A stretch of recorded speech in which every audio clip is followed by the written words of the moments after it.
할렐루야. 오늘 이 자리에 나오신 여러분 모두에게 살아계신 하나님의 은혜가 충만하기를 주의 이름으로 축원합니다.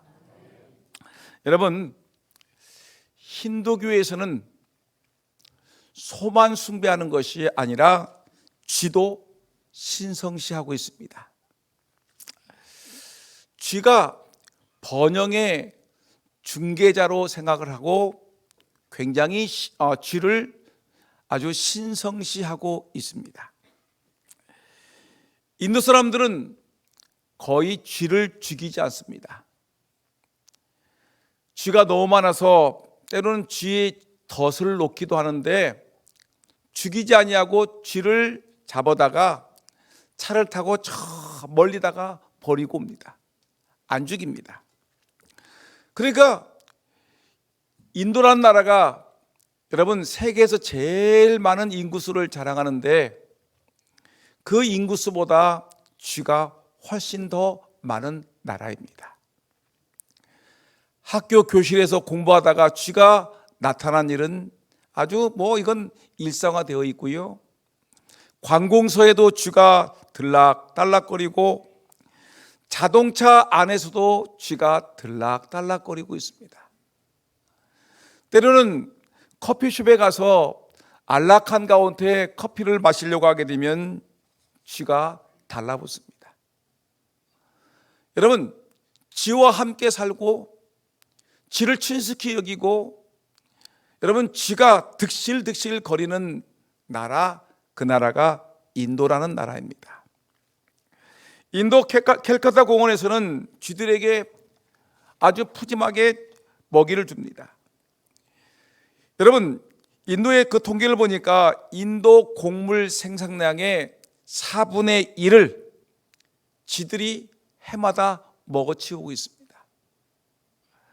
서인도 사막에 있는 라자스탄 주의 중심부에는 쥐들을 위해 만든 데시누크라는 고대 사원이 있는데 여기에는 엄청난 곡식을 쥐들에게 먹이면서 쥐를 키우고 있습니다. 어떤 쥐를 사육하냐면 이들의 말로는 거룩한 쥐들을 사육한다고 말하고 있습니다.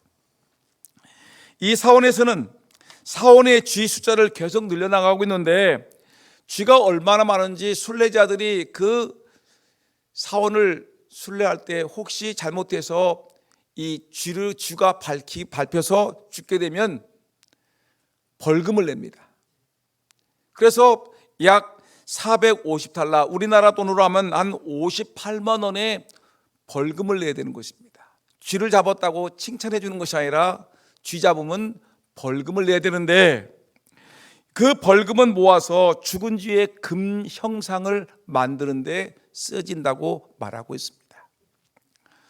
여러분, 아마 인도 사람들이 우리 대한민국에서 예전에 쥐 잡는 날이 있었다고 하면은 이 사람들은 어떻게 할까요? 기절했을 것입니다. 아니, 그 신성한 쥐를 잡는 날이 있다고요? 저 한국은 미개인의 나라라고 얘기할 것입니다. 여러분, 옛날 그리스에서는 악티움 신전에서는 이 파리를 신으로 섬겼습니다. 그래서 파리 형상을 만들어 놓고 매년 황소를 잡아다가 파리님에게 파리님 비나이다 황소 잡아드리니 우리에게 복을 주옵소서 하면서 파리 신상을 만들어 놓고 매년 황소 제물을 드렸습니다. 여러분, 이 사람들이 한국에서 파리채를 들고서 파리를 잡고 파리를 내쫓는 것을 보게 되면 이 사람들이 어떻게 하겠습니까? 한국은 미개인의 나라라고 얘기하지 않겠습니까? 이런 실정입니다. 여러분 성도님들, 그런데 우리가 알아야 될 것은 우리 대한민국이 이들 인도라든가 예전 그리스만큼 좋은 나라냐, 그런 나라가 아니라는 것입니다. 외국인들이 볼 때 우리 대한민국도 몇몇 곳에서는 아주 회 토픽감, 아주 재미있는 뉴스거리로 불려지는 것이 있는데 뭐냐면 우리 한국에서는 돼지를 잡지요. 돼지머리를 자릅니다. 그리고 돼지를 인간의 온갖 수단을 다해서 그 돼지를 웃게끔 만듭니다. 웃는 돼지. 그리고 그 앞에 엎드려 절하면서 일이 잘 되게 달라고 돼지 머리 앞에서 아주 고사를 지내는 일이 얼마나 많습니까? 대진님 우리 집이 잘 살게 해주시고 우리 사업장이 형통하게 해달라고 돼지머리 앞에서 절하는 것을 보면 여러분, 다른 나라 사람들이 얼마나 비웃겠습니까? 더군다나 건축할 때 집을 멋지게 짓는데, 근데 그 대들보에다가 마른 북어를 매달아 놓고 그 앞에 두 손을 모아놓고 온 기술자들이 앉아가지고 북어님 우리가 이 건물 잘 짓게 하시고 건물이 쓰러지지 않게 해달라고 아주 고사 지내는 모습이 정말로 가관 중에 가관이라고 얘기하지 않습니까? 외국인의 목사님들이 설교하면서 우리 민족이 돼지떼가리 앞에서 돈을 꽂아놓고 거기서 엎드려 절하는 것을 설교를 하면서 얼마나 웃겠습니까? 여러분, 외국의 목사님들이 설교하면서 한국에는 이 건물을 짓는데 빌딩을 지면서 거기다가 북어를 걸어놓고서 거기다가 비나이다 북어님 이 건물 멀쩡하게 해달라고 기도하는 것을 보면서 설교하면서 성도들이 얼마나 웃겠습니까? 넙죽 돼지머리 앞에 절하고 북어머리 앞에서 절하는 우리 대한민국 사람들을 바라보면서 사람들은 많이 웃으면서 웃기는 민족이 대한민국 사람이라고 얘기할 것입니다. 여러분, 소위 배움의 전당이라고 말하는 대학가에도 전통이라는 이름 아래 천하대장군, 지하여장군 두 장승을 모아다 놓고 마치 이것이 대학을 지키는 수호신 마냥, 또 동네 마냥 여러분 이렇게 절을 하고 있으니 얼마나 그렇습니까? 자동차를 사놓고 자동차가 안전 운행하게 해달라고 고사 지내는 모습을 보았지요. 컴퓨터 가동식에 돼지머리를 놓고 고사 지내는 모습을 여러분 보았지요. 그리고 정보화 시대에 세계 최첨단 국가를 달아간다는 우리 대한민국에서 점집 카페가 점점 늘어나는 모습을 우리는 바라보고 있는 현실입니다. 하나님의 형상을 잃어버린 타락한 인간들의 모습입니다. 그 생각이 허망해졌고 마음이 미련해졌고 하나님의 영광을 썩어질 금수와 버러지의 형상의 우상으로 바꿔치게 하는 것이 우리 인간들의 모습이라는 것입니다. 사랑하는 우리 금산장로교회 성도 여러분, 이제 설명절이 이제 며칠 앞으로 다가왔습니다. 명절말 되면은 불신 가족과 사는 성도들은 제사 지내는 문제로 인해서 마음앓이를 많이 하고 있습니다. 성경은 유일신 하나님만을 예배하라고 성경은 얘기하고 있는데 세상은 그렇지 않습니다. 세상은 말하기를 믿음이 없는 불신의 가정들은 조상 제사를 지내는 것이 바로 마땅하다라고 얘기를 합니다. 교회에서는 제사를 드리면 안 된다, 하나님께만 예배해야 된다, 하나님이 유일신 하나님이다라고 얘기를 하고 있고요.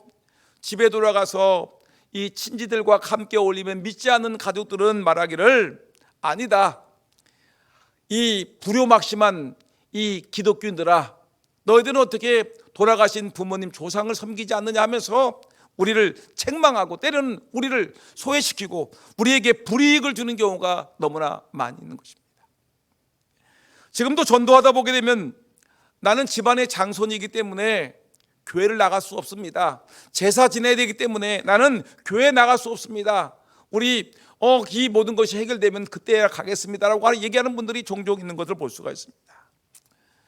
여러분, 우리가 섬기는 하나님 아버지는 신상에 절하지 말라, 형상을 만들어 예배하지 말아라, 하나님 한 분에는 다른 신을 섬기지 말고 오직 여호와 하나님만을 섬기라, 우리에게 말씀하고 계십니다. 근데 여러분, 세상에 나가게 되면 명절에 우리의 아버님 댁을 가게 되고 우리의 친척집을 가게 되면 이 불신자의 우리 가족들이 말하기를 제사상 앞에 절해라, 그리고 지방을 쓰고 제사상을 차려 올리고 향을 피우고 절을 하라고 우리에게 강요를 할 때가 너무나 많습니다. 우리는 우리의 예배를 받으실 하나님은 오직 한 분뿐이며 그의 어떤 존재라도 예배와 경배의 대상이 될 수 없음을 성경은 강조하고 있는데, 여러분 이것 때문에 우리가 명절만 되면 설 명절이 즐거워야 되는데 설 명절이 즐겁지가 않습니다. 추석은 여러분 너무너무 좋은 추석 명절인데, 추석 명절이 되게 되면 우리 예수 믿는 사람들은 이 제사 지내는 것 때문에, 가족들과 불편한 관계를 유지하는 것 때문에, 이것 때문에 몹시 가슴 아리를 하고 있다는 것입니다. 조상 숭배, 제사 문제와 결부되어 믿는 가족과 친족들에게 따돌림을 받는 것이 싫고, 또 그것 때문에 여러 가지 갈등이 일어나는 것이 싫기 때문에 어떤 분들은 수채 이 명절이 되게 되면 그냥 모든 관계를 끊어버리는 경우가 너무나 많다는 것입니다. 이런 점에서 그리스도인들은 조상 제사에 대한 분명한 성경적인 태도를 여러분 가져야 되고, 하나님께서 어떻게 이 문제를 설명하고 있는지를 분명히 알고 힘들고 어려워도 우리의 믿음을 지켜나가는 것이 매우 중요한 줄 알고 오늘 설명절을 앞두고 하나님 말씀을 전해드립니다. 먼저 우리 그 조상들이, 지금 유교를 섬기는 사람들이 조상 제사를 드리는 목적이 무엇일까를 한번 생각해 볼까요? 왜 우리 어르신들은, 왜 우리 그 연세가 지극히 되신 분들은 조상 제사를 왜 굳이 강조할까? 그 이유를 보면 몇 가지가 있는데, 가장 첫 번째는 제사는 잘못된 효의 연장 사상이기 때문에 그렇습니다. 제사 드리는 것이 효도하는 거라고 잘못 생각하기 때문에 그런 것입니다. 유교의 경전이라고 얘기하게 되면 우리가 사서 삼경을 얘기하지 않습니까? 근데 거기에 보게 되면 중용이라는 책이 있는데, 이 중용에서 뭐라고 했느냐면 효의 근본 정신을 보답하는 것이다. 부모님께 보답, 그리고 보온이라고 합니다. 보답과 보온이 효의 근본 정신인데, 부모 생존 시 부모님을 공경하는 것도 중요하지만 부모님이 돌아가셨을 때 사후에 엄숙한 제사를 통하여 죽은 이를 생존인과 같이 섬기듯 하라라는 이런 가르침이 있다는 것입니다.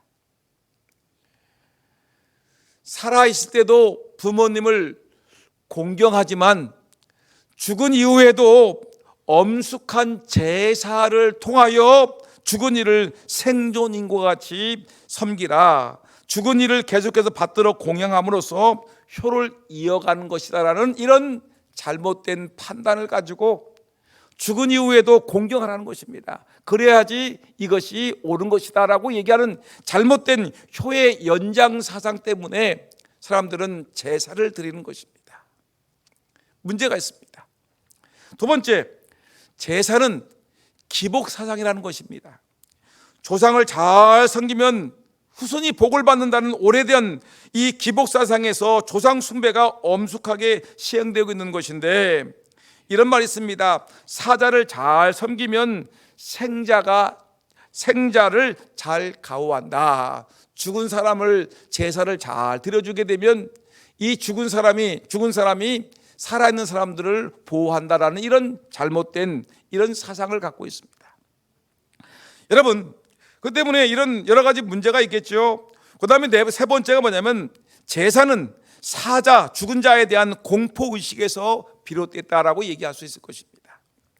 제사의 원래를 보게 되면 어떤 것이냐면, 죽음은 이 제사 지내는 사람들의 그 모습을 보게 되면 사람이 죽으면은 그것이 단절된 것이 아니라는 것입니다. 죽은 혼이 이 구중천을 떠돌아다니는 것입니다.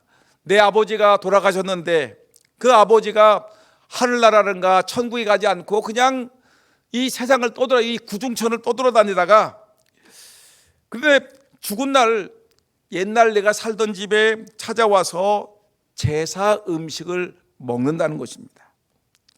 그래서 그 후손들은 그 줄인 1년 동안 허공을 구중천을 떠돌아다니니까 이 조상신이 얼마나 배가 고프겠습니까? 그래서 그 혼을 달래주고, 그동안 밥을 안 줬으니까 그 혼을 달래주고 먹여주고 섬기는 행위를 통해서 이것이 제사인데, 이것이 이 제사를 드리게 되면은 이 죽은 사람이 후손을 지켜주며 해를 주지 않는다라는 이 죽은 자의 공포 의식에서 이 제사가 진행되고 있는 것입니다.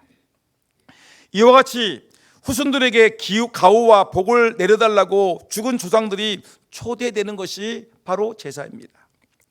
이처럼 조상제도에는, 조상제사에는 부모를 기림과 동시에 조상 숭배의 사상도 있겠지만, 조상 제사를 잘 드리면 자신의 삶의 윤리나 도덕성에 관계없이 내가 복을 받는 것은 내가 이 열심히 살고 부지런히 일하고 공부 많이 해서 좋은 기술을 가지고 어떤 일을 해나가는 것이, 이것이 복을 받는 것이 아니라 단지 제사를 잘 드리면 죽은 사자가, 죽은 아버지, 죽은 할아버지가 와서 나에게 복을 주기 때문에, 이런 복을 받는다는 기복 사상 때문에 사람들이 이런 제사를 드리는 것이고, 죽은 자에 대한 공포의식 때문에 제사를 드리는 것입니다. 산 사람은 복을 줄 수 없지만 죽은 귀신은 화복을 줄 수 있다고 믿는 것이 이 미신적인 제사의 모습인 것입니다. 조상신이 굶주려 방황토록 두는 것은 천륜을 거역하는 죄악이다라고 얘기를 합니다. 나아가 조상신은 재앙과 축복을 조절하는 조상이라고 믿었기에 제사를 지내지 않으면 조상신이 노하여 땅에 있는 자손에게 해를 끼치고 제사를 지내면 복을 주고 재앙을 쫓는다라고 이 사람들은 생각을 하고 있는 것입니다. 그래서 가만히 보게 되면 제사를 지내는 것은 조상에게 조상을 섬기고 부모님께 죽은 후에도 효도하는 것이 문제가 아니라, 내가 이 제사상을 차려주게 되면 조상신이 나에게 복을 준다라는 이런 이기적인 잘못된 판단 때문에 이렇게 제사를 드릴 때가 너무나 많다는 것입니다. 여러분, 또한 네 번째, 제사 드리는 이유를 보게 되면 무속신앙에 있어서 제사의 이유는 억울한 혼백을 위로한다는 잘못된 믿음 때문에 그렇습니다. 자기 수명을 채우지 못하고 요절한 혼이 있지 않습니까? 젊은 나이에 죽었어요. 억울하게 교통사고로 죽었어요. 또 땅에서 고생만 하다가 간 우리 어르신들 있지 않습니까? 고생을 지지리하게 하고 복도 없이 갔다고 생각해가지고 이런 사람도 있지 않습니까? 이렇게 억울하게 죽고 젊은 날에 죽고 고생만 지지리하다가 돌아가신 그 영혼이 있는데, 이 사람들은 곧바로 죽은 후에 저승에 가지 못하고 평소에 고생하던 곳을 배회하면서 사람을 괴롭힌다고 믿었기에 제사를 지내줘야 된다고 믿는 것입니다. 귀신을 잘 달래서 저 세상으로 보내는 것이, 이것이 제사라고 생각을 하는 것입니다. 여러분 보세요. 저 세월호에 보세요. 어린 영혼들이 죽었습니다. 이태원에 수많은 사람들이 죽음을 당했습니다. 근데 이것을 이용해 가지고 사람들은 무속신앙을 이용하고 미신을 이용하고 이 불교에서 이 중도를 이용해 가지고 뭐라냐면 제사 지내라고 얘기를 하는 것입니다. 이 사람들이 땅에 밟혀 죽었으니까 이 사람들이 죽음이 하늘나라에 가는 것이 아니라, 이들은 뭐냐, 이 구중천에 억울하게 떠들고 다니다가 사람들을 괴롭히고 못살게 구르니까 귀신을 잘 달래서 좋은 곳으로 보내야 되지 않겠냐 하면서 구술하라고 얘기하고 저 제사를 지내라고 얘기하고 사람들을 현혹해 나가는 것을 볼 수가 있습니다. 여러분, 아닙니다. 절대로 아닙니다. 결코 여러분, 이것은 잘못된 것입니다. 그러면 성경에서 조상 제사를 금지하는 절정적인 이유가 무엇입니까? 우리가 알아야 되지 않겠습니까? 하나님께서 우리에게 제사를 지내지 말라고 하는 금지하는 이유를 우리에게 몇 가지 얘기하고 있는데, 가장 첫 번째가 뭐냐면 죽은 자가 제사상 받으러 이 땅에 내려오지 않기 때문에 그렇습니다. 합시다. 죽은 자는 제사상을 먹지 않습니다. 먹지 않는 것이 아니라 못 먹습니다. 하나님은 사람을 육체와 영혼으로 창조하셨는데 인간이 죽으면 영과 육이 분리됩니다. 이것을 우리는 죽음이라고 얘기를 하는 것입니다. 영이 떠나면 육체는 부패되고 썩어져 한 줌의 흙으로 돌아갑니다. 하지만 영혼은 죽지 않고 가는 곳이 있는데 그곳은 두 가지 길이 있습니다. 사람이 죽으면 육체는 땅에 들어가 썩어져 한 줌의 흙이 되지만 영혼은 이것이 죽은 다음에 두 가지 길로 가는데, 이 땅에서 하나님 섬기고 믿음 생활하고 예수님을 믿은 사람들은 천국이라는 그 아름다운 하나님의 세상으로 들어가는 것이고, 이 땅에서 악하게 살고 하나님 믿음 없이 세상에서 향락과 악을 향하며 살아갔던 사람들은 저 불구덩이 지옥이라는 곳으로 들어가게 되었습니다. 지옥과 천국, 연옥이라는 것은 존재하지 않습니다. 여러분, 근데 절대로 사람이 죽은 후에 그 영혼이 구중천을 떠돈다라고 얘기하는 것은, 이것은 성경이 말하고 있지 않은 엉뚱한 얘기죠. 음식을 차려놓으면 조상 귀신이 와서 먹는다는 말은 절대로 아닙니다. 죽은 자의 영은 절대로 이 세상에 다시 오지 못합니다. 또 죽은 자하고는 만나지도 못할 뿐만 아니라 만나려는 시도조차도 성경은 안 된다라고 우리에게 분명히 말씀하고 있는 것입니다. 여러분, 누가복음 16장에 보게 되면 부자와 나사로의 비유가 있지요. 그때 아브라함이 부자 나사로에게 뭐라고 얘기합니까? 이렇게 얘기합니다. 누가복음 16장 19절 31절 본문 띄워주세요. 너희와 우리 사이에 큰 구렁이 끼어 있어 여기서 너희에게 건너가고자 하되 할 수 없고 거기서 우리에게 건너올 수도 없게 하였느니라. 천국에서 지옥으로 갈 수 없고 지옥에서 천국 갈 수 없고 저 천국과 지옥에서 이 땅에 있는 사람들에게 내려올 수 없다고 성경은 분명히 말하고 있는 것입니다. 근데 여러분, 어떻게 해서 인간들은 만들어내는 인간의 꾀임과 인간의 지혜와 인간의 허망한 생각을 가지고 이 제사를 만들어 가지고 죽은 혼이 떠들고 다니다가 1년에 한 번씩 와가지고 제사 지낸 날 그 집에 와가지고 밥을 얻어 먹는다고 얘기를 합니까? 할 일이 없어서 밥을 얻어 먹습니까? 여러분, 이건 잘못된 것 아니겠습니까? 두 번째, 여러분, 성경에서 제사가 잘못됐다는 또 하나의 그 이유는 뭐냐면, 두 번째, 제사하는 것은 귀신과 교제하는 것이기 때문에 이것은 안 된다고 얘기합니다. 오늘 성경 20절 말씀 보니까 내가 대저 이방인의 제사하는 것은 귀신에게 하는 것이요 하나님께 제사하는 것이 아니니 나는 너희가 귀신과 교제하는 자 되기를 원치 아니하노라. 고린도 교회가도 이런 문제가 있었습니다. 2000년 전에 그 그리스의 고린도라는 곳에도 사람들이 우상 숭배를 많이 하고 우상에게 제사를 지내는 일이 많았는데, 사도 바울이 이게 너무나 이 제사 문제 때문에 엄청난 문제가 생기기 때문에 사도 바울이 단호하게 얘기합니다. 제사에 대해서 명확하게 얘기합니다. 하나님께 드리지 않는 제사는 모두 귀신에게 제사 드리는 것이다. 죽은 자를 위해서 제사를 드린다면 그것은 귀신과 교제하는 것이고 귀신에게 경배하는 자가 되는 것이다. 하나님께 예배하는 것인데 어떻게 귀신에게 예배를 드릴 수 있느냐? 안 된다. 왜 죽은 자를 위해서 드린 제사가 우상이고 귀신에게 드리는 것입니까? 제사라는 용어를 여러분들은 분명히 아셔야 됩니다. 제사란 말이 뭘까? 하나님께 제사하라, 구약에 그랬죠. 또 여기서 우리가 제사라는데, 제사라는 용어는 한번 볼까요? 제사라는 용어를 보니까 예배한다는 뜻이 있습니다. 조상에게 제사한다는 말은 뭐죠? 조상님에게 예배한다. 안 되죠. 또 제사란 말은 신을 두려워한다는 것입니다. 오직 유일신, 천지를 창조하시고 생과 사를 결정하시는 하나님만을 우리가 두려워할 텐데 어떻게 우리가 이 땅에서 이 귀신들을 우리가 두려워할 수 있겠습니까? 제사 때 지방을 쓰지요. 저는 어렸을 때부터 저희 집이 홍씨 집안의 장손이었습니다.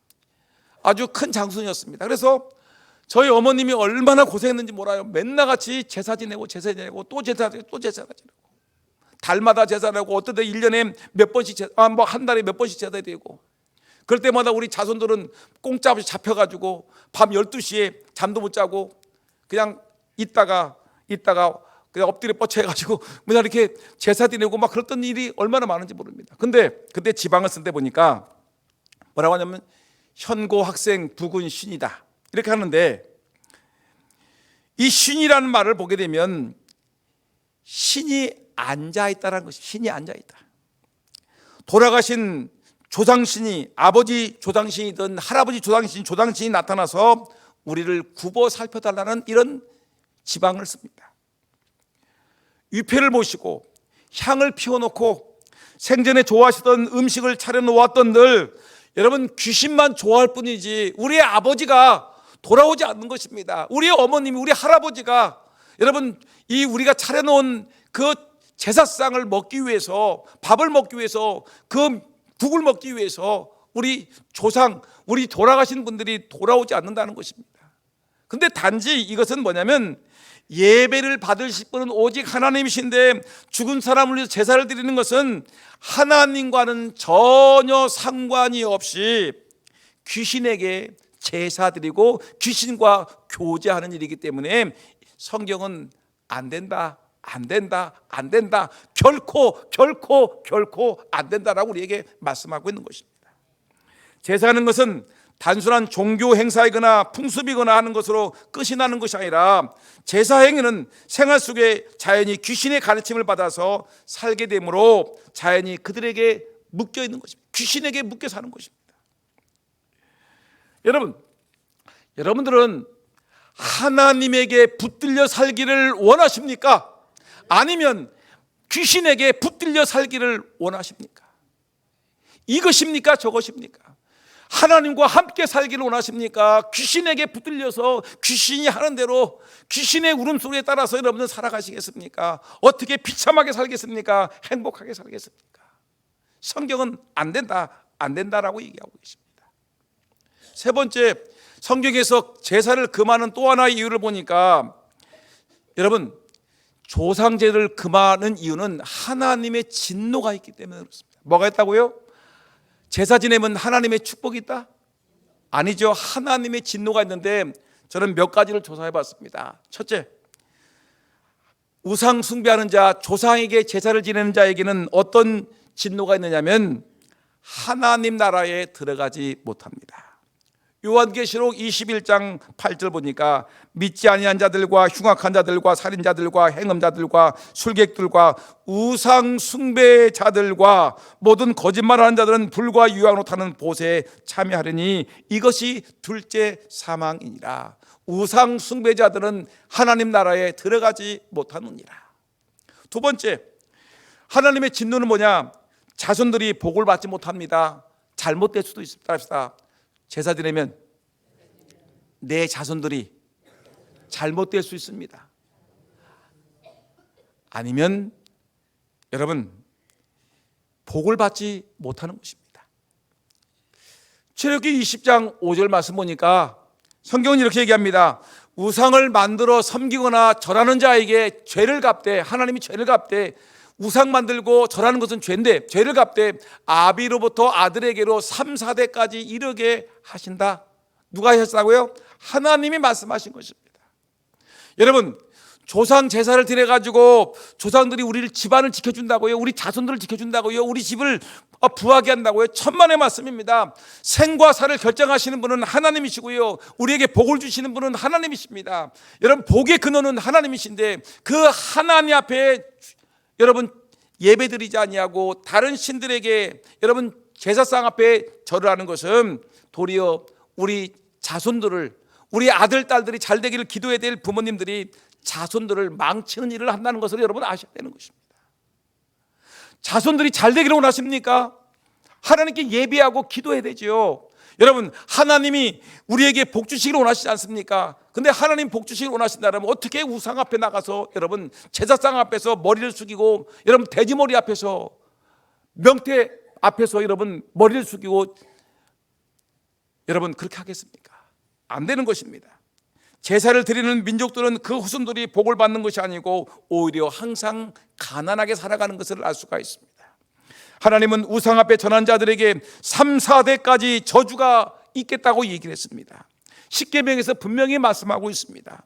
귀신한테 제사를 드리고서 여러분 하나님 앞에 나와서 복을 받을 줄 생각하지 말아라 말하고 있습니다. 그 다음에 세 번째, 무서운 진노가 또 하나가 있는데 그건 뭐냐면 질병에 걸린다는 것입니다. 성경 민수기 25장 1절에 9절 말씀 보니까 그 내용이 많아서 요약 정리하게 되면 이스라엘 민족이 모압 신을 섬기다가 연병, 전염병에 걸려서 24,000명이 그 자리에서 죽음을 당하는 비극을 맞이했습니다. 우상 앞에 절하면, 제사 지내게 되면 여러분 전염병이 돌고 수많은 사람들이 죽는다는 사실을 아셔야 되는 것입니다. 그러면 여러분 짧은 시간이지만 그러면 우리 믿는 자들은 이런 이 명절이 되게 되면 이 조상 제사 드리는 것 때문에 갈등하고 있고, 하나님은 하지 말라고 했는데 그럼 우리는 어떻게 해야 되겠습니까? 그 대안은 무엇이겠습니까?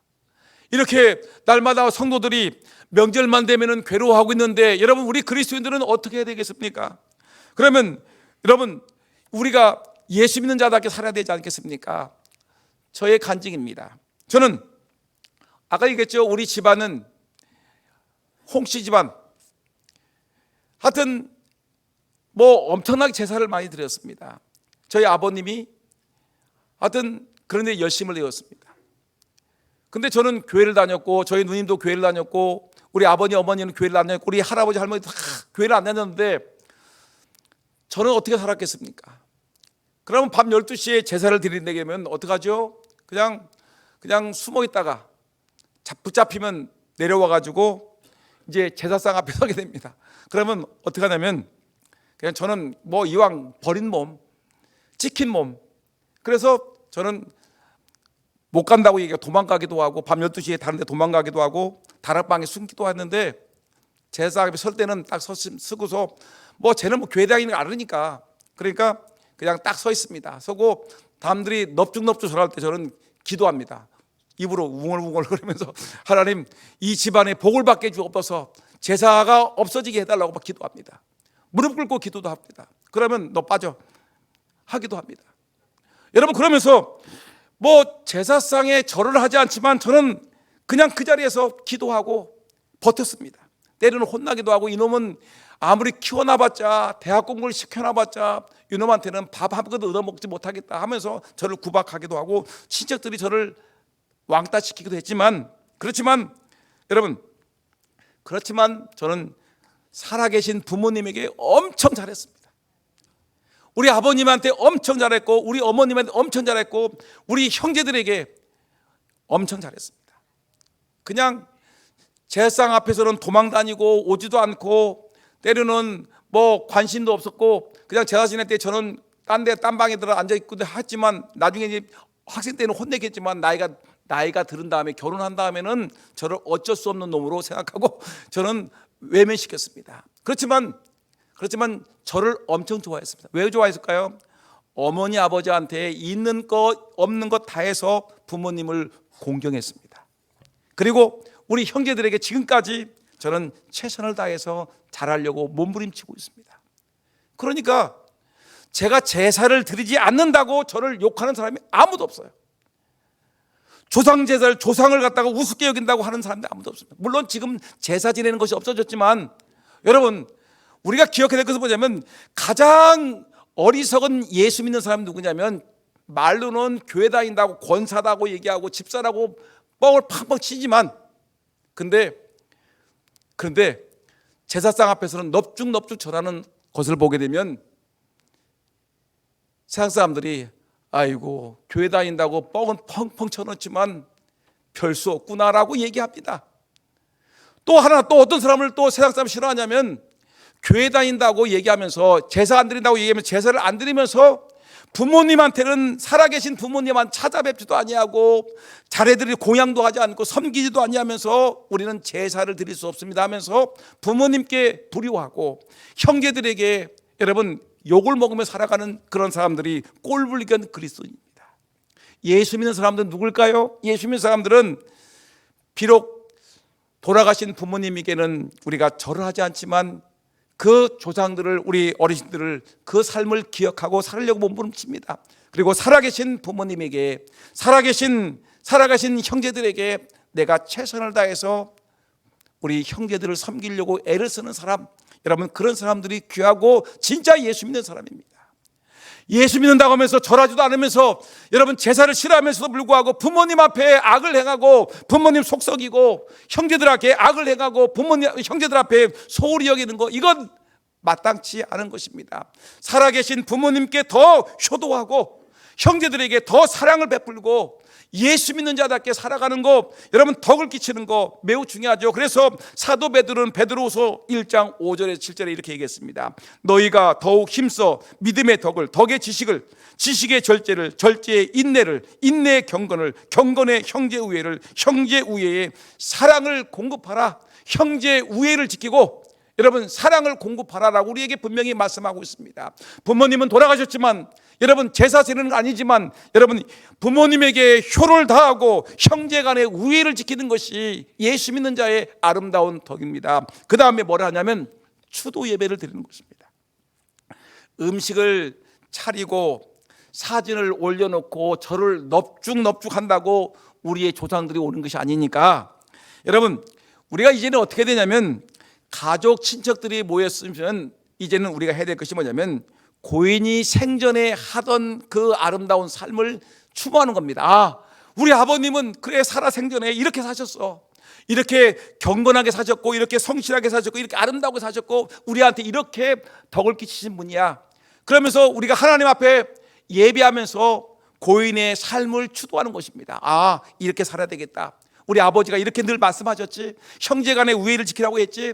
너희들 성실하게 살고 남들에게 피해를 끼치지 말라고 했지. 그래, 우리 아버님 그렇게 하셨으니까 우리가 그렇게 살아야지 하면서 살아계실 때 우리 부모님들이 말씀하셨던 그 말씀들을 우리가 마음에 새기면서 하나님께 우리 아버님이 계셨기에 우리 어머님이 계셨기 때문에 내가 오늘 이만큼 살게 되었습니다. 하나님 감사합니다 하면서 하나님께 예배드리는 겁니다. 추도 예배드리는 겁니다. 음식은 차려놓지 않지만 같이 예배드리던 그 가족들이 함께 먹을 수 있는 음식을 장만해서 예배상, 재래상은 아니지만 같이 예배가 끝난 다음에 같이 떡을 떼고 국을 마시면서 밥을 먹으면서 음식을 나누면서 여러분 가족들이 함께 모여서 여러분 이렇게 추도 예배를 드리는 것이 얼마나 좋은 것입니까?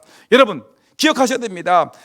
정말 가족들 중심으로 우리가 모여서 예배하고 서로 사랑하고 아끼는 것이 얼마나 좋은 것입니까? 비록 제사상 차려놓고 절을 하지 않지만 그러나 우리 가족들이 모여서 하나님께 만복의 근원 되신 하나님께 예배드리는 것이 얼마나 귀한 것입니까? 성경적인 효도가는 부모님 살아생전에 주 안에서 순종하고 공경해야 되는 것입니다. 그리고 부모님 살아계실 때 형제간에 우애 있게 지내야 되는 것입니다. 여러분 부모님 살아계신데 형제들끼리 싸움박질하고 재산 싸움하고 다투는 것이 효도입니까? 아니죠. 여러분 설 명절을 여러분들 맞이하게 되면 제사는 드리지 않지만 홀로 계신 어머님에게 또 우리 살아계신 우리 부모님에게 여러분 공경을 다 해야 됩니다.